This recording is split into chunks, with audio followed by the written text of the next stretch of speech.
Hello, everybody.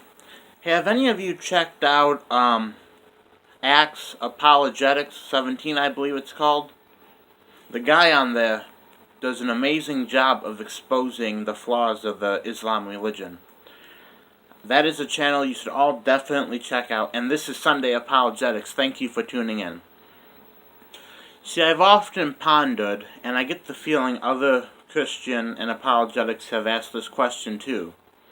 Is there any one argument that can completely shut down all of atheism? Is there any one answer to any atheist argument, to every atheist argument out there? And the answer, sadly, is no. There is no argument like that exists.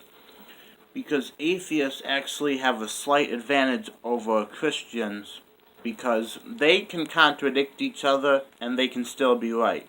You'll see what I mean. For example, do any of you know who Onision is? Onision. He is a Satanist on YouTube. He runs the YouTube channel Onision Speaks. And he made a video using the popular atheist argument that God is a genocidal maniac because, the story of the flood where he killed everyone. And so basically his argument was that God is wrong for killing the bad people. Remember this, because remember in the flood they were all bad, it says. Now, I can't quite remember the name of it, but there's a popular atheist talk show. It's a bald guy, he's white. Lys Holmes, if you're watching this, you posted an image of his show of a conversation.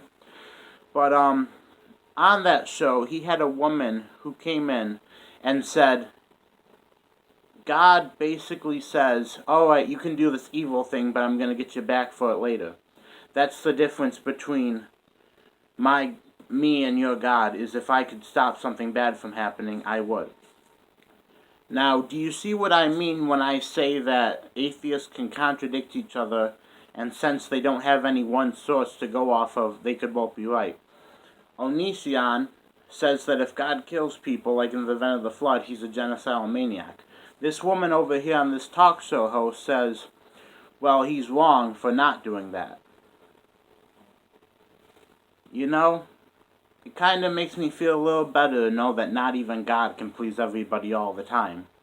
Because for every atheist that will sit there and say God is wrong for killing people, there is another atheist right behind that atheist that will sit there and say that God is wrong for not doing that.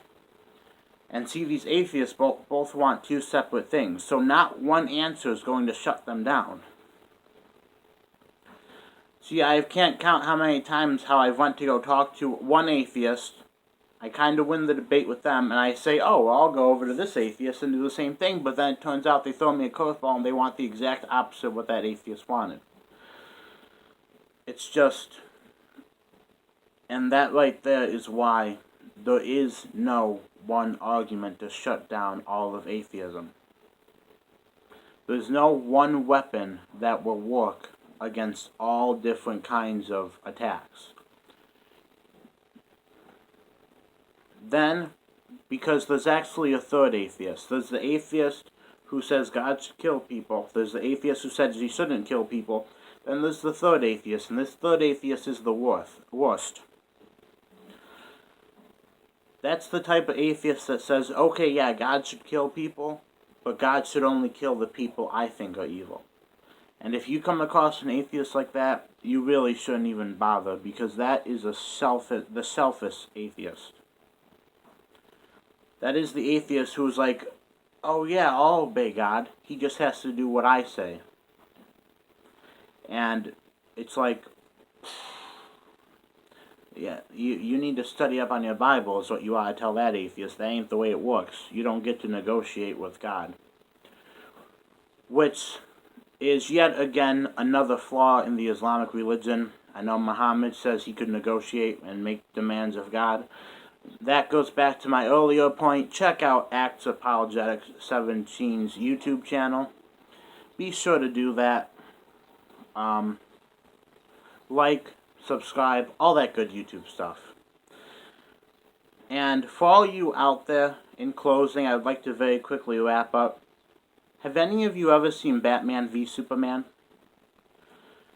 Do you remember the scene where Superman saves people, but they tell him he's not supposed to do that?